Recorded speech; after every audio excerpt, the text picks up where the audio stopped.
Alright, how's it going, YouTube? Welcome back to SuperFunTimeHD. I am your host here today, and today we are going to continue our journey in Pokemon Red.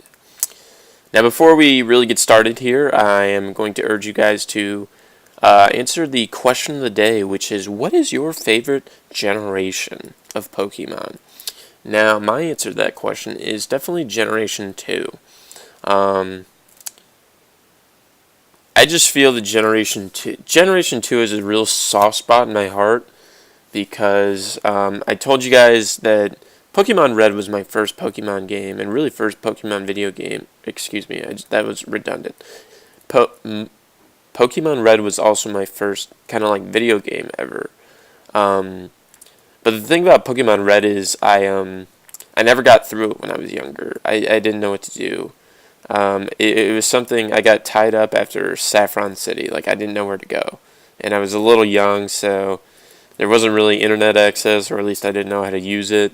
And second of all, I don't know. I guess I just wasn't, like, that creative, I guess. I didn't know, like, oh, you gotta surf to Cinnabar. Like, I might not have even gotten surf from the Safari Zone, because if you'll remember, and as we'll see later in the playthrough, is that it's kind of far-fetched and out of the way in the Safari Zone. But anyhow, I never got through it. But Pokemon Crystal, however, was like the first game that I like got all the way through. I trained up my starter Typhlosion level 100. So very near and dear to me, very near and dear. And, yeah, that's why it's my favorite generation as we get poisoned, really, Weedle. I also enjoy the Pokemon a lot. I love the starters, other than Meganium. Sorry, Meganium. Legendaries are cool, like Ho-Oh, Lugia, the legendary dogs, even Celebi, even though you could only get it by glitching the game, which I've done before, but apparently it's pretty risky.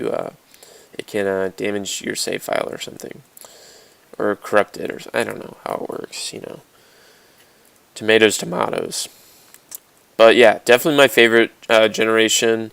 Hopefully I want you guys to let me know in the comment section. Also, leave a like if you are enjoying the series. Alright, we're gonna speed back to the Pokemon Center. Pidgey's gonna die though. Yep.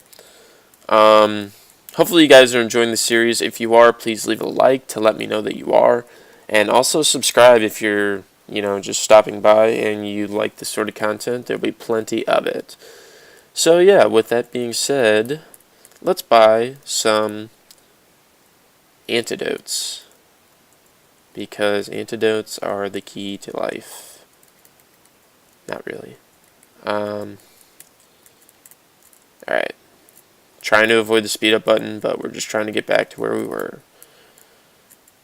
Alright, here we go. Back in Viridian Forest. So today, in this episode, we are probably going to get through Viridian Forest and then take on the first gym, because there's not much to do. After, you just kind of get to Pewter City and it's like, hey, what do I do here? And they're like, well, you can go to the Fossil Museum, I guess. And I'm like, no. And they're like, well, then I guess you could challenge the gym. And I'm like, that's what I'm talking about, I swear, if you poison me. Poison Sting, I could swear it's like at least a 50% chance of poisoning. At least. I don't know why, but yeah, 50% probably. And it's annoying. Alright. Kakuna, really, dude? Alright. Come on, get a crit or something, Pidgey. Like, critical hits in this generation are based on like the discrepancy between speed of you and your opponent's Pokemon. So like if you have a really fast Pokemon like Persian, I'm pretty sure Persian, if you use Persian and then like use Slash with it, there's a really good chance, like almost 100% chance you're gonna get a crit. Because it's so fast, and Slash has a high critical hit ratio as is. So we'll have to keep that in mind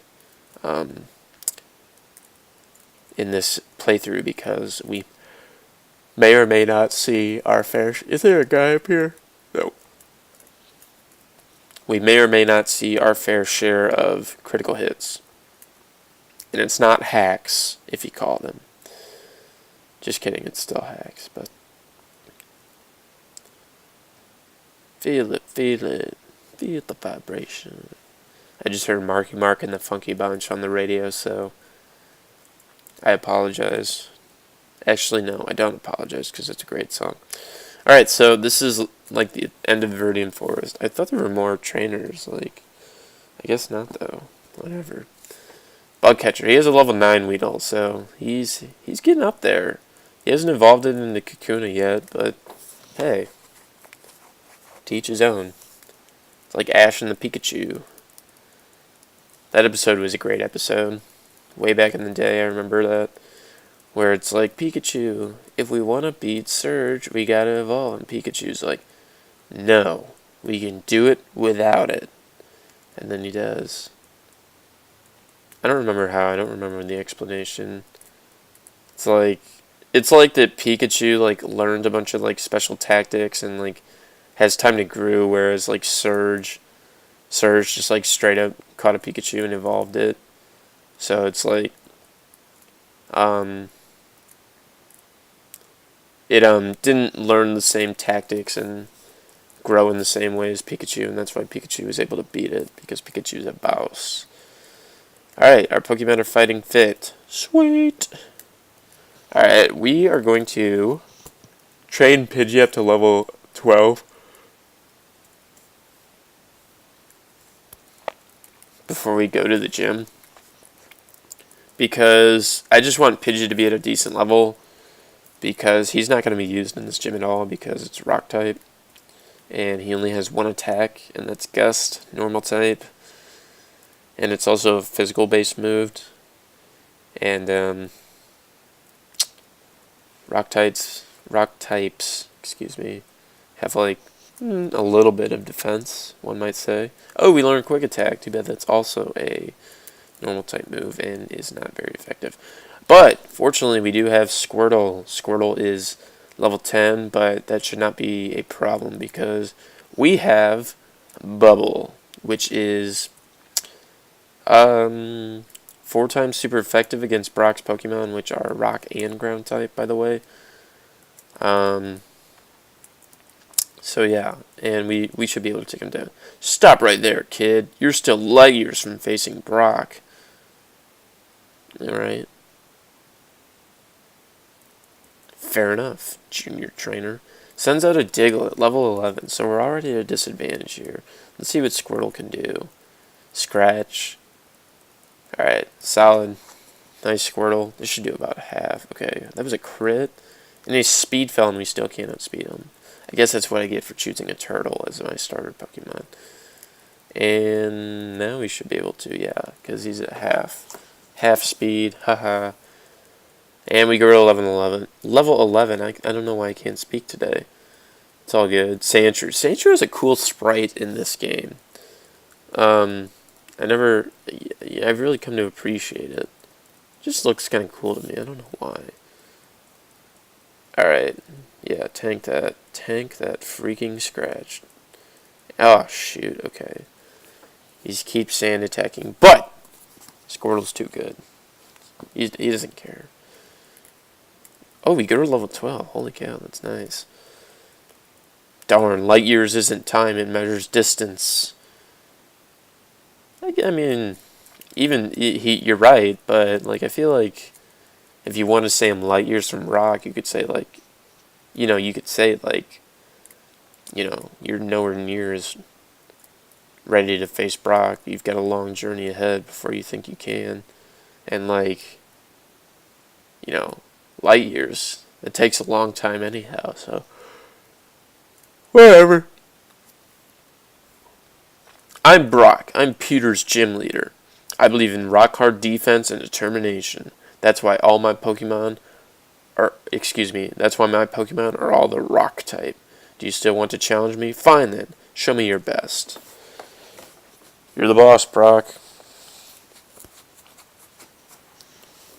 Little does he know I brought a Squirtle that knows bubble, which water's literally like would be like the equivalent of corrosive acid against like rock ground types. It's kind of funny. I've always wondered like they have these like weaknesses, right? And like but like you would think that would like severely injure them to the point of, not just fainting, but hey, what do I know? And that's Brock. Booyah. Brock is not that tough if you start with Squirtle or Bulbasaur. Charmander's a little difficult, especially in this generation. When you got to Fire Red and Leaf Green, they